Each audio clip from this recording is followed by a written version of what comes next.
the way it was and have bowl games and you put this team against this team and it's not necessarily the two best teams playing, and then at the end, like it used to do, you just vote on who you think's the best team. That's what we used to have. And so then everybody got mad and said, well, dang, we want to put the best team against the best team. And so I think the first time that happened was my senior year, us in Miami, I believe, when they said, all right, we're going to start this new thing and put the 1 and 2 together and do away with all these bowl affiliations and tired of all these people just saying, all right, we elect you national champion. You know, we're not going to vote on it anymore. We're going to earn it and settle it on the field and put the two best teams together. And so that's what I think the objective was. And, you know, so that's what's happened. I think the two best teams, I think it works. You know, we went to a playoff, and the two best teams are here. And the two best teams have been here every year. Last year, the two best teams were there.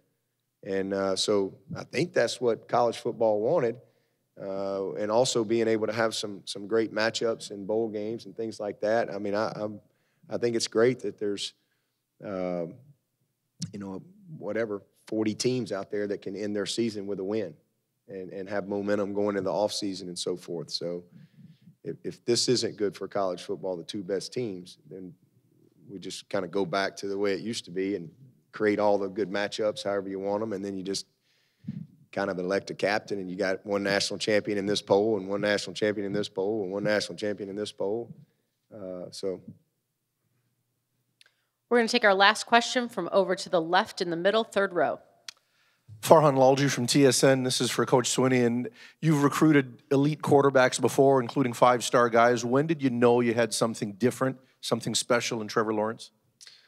Well, I mean, it was pretty obvious. You know, I really started studying him his sophomore year in high school. It was pretty obvious that he was an elite talent, skill set wise. But you know, I like to get to know these guys a little bit, and you know, what's their mental makeup and so forth.